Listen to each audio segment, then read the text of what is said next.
जय हिंद दोस्तों। अभी हाल ही में एसबीआई के इकोनॉमिक रिसर्च डिपार्टमेंट के द्वारा वुमेन्स के जो अनपेड वर्क होते हैं उनके संदर्भ में यहाँ पर एक रिपोर्ट प्रस्तुत किया गया है। अगर आप उस रिपोर्ट को ध्यान से देखोगे तो भारत की जो महिलाएं हैं वो घरेलू वर्क में कितना पार्टिसिपेट करती है उसका एक मौद्रिक आकलन यहां पर किया गया है। ठीक है, एसबीआई की जो रिपोर्ट है, इस रिपोर्ट को अगर आप ध्यान से देखोगे तो इसमें बताया गया है कि जितना भारतीय महिलाएं अनपेड वर्क करती हैं, आपको पता है कि आपके घर में भी हमारे घर में भी जो हमारी माता जी लोग होती है, जो महिलाएं होती हैं, जनरली वो ऐसे वर्क करती हैं जिनके बदले में हम उनको कोई सैलरी नहीं देते हैं, तो उनको हम अनपेड वर्क कहते हैं। ठीक है, तो अनपेड वर्क के संदर्भ में अगर हम उनको, ठीक है, सैलरी उनके अपॉइंट कर दे, सैलरी क्या कह रहा है यहां पर ध्यान दीजिएगा।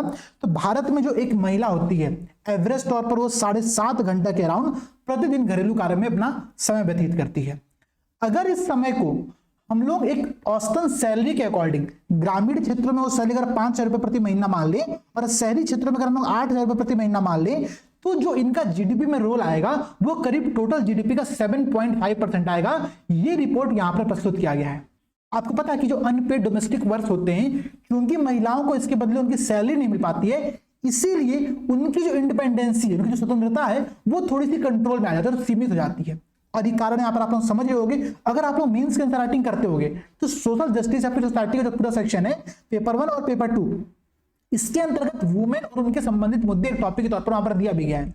उस टॉपिक में ये आंकड़ा आप लोगों के लिए बेहद इंपॉर्टेंट हो सकता है। ये जो आंकड़ा है ये एसबीआई की, ठीक है, इकोनॉमिक रिसर्च डिपार्टमेंट के द्वारा प्रस्तुत किया और क्या ये रहा है कि 7.5%, ठीक है, अगर जीडीपी में हम इन महिलाओं की जो अनपेड वर्क होते हैं उनका मौद्रिक आकलन करें, मॉनेटरी पर्पस से उनका हम अगर आकलन करते हैं तो 7.5% ऑफ द जीडीपी इनका यहां पर हिस्सा होगा। इसके अलावा एक दो पॉइंट आप लोगों के मेंस के लिए और इंपॉर्टेंट बताया गया है भाई कि 7.5 घंटा के अराउंड 7.2 आवर्स के अराउंड एक महिला औसतन घरेलू कार्य में अपना समय व्यतीत करती है। ठीक है, तो ये सारी बातें आप लोग देख सकते हो, बेहद इंपॉर्टेंट आंकड़ा है, बेहद इंपॉर्टेंट रिपोर्ट है और इसका प्रयोग आप लोग मेंस के एग्जाम के पर्पस से कर सकते हो। अगर मैं आपको इंटरनेशनल लेबर ऑर्गेनाइजेशन, अंतरराष्ट्रीय श्रम संगठन का एक आंकड़ा यहां पर दूं तो पूरी दुनिया की जीडीपी का जो महिलाओं के अनपेड वर्क होते हैं उनमें 9% का यहां पर हिस्सा होता है। भारत में ये 7.5% का है, लेकिन अगर हम पूरे विश्व की बात करें तो पूरे विश्व में जो हिस्सा है वो 9% के अराउंड है, जो कि 11 ट्रिलियन डॉलर है।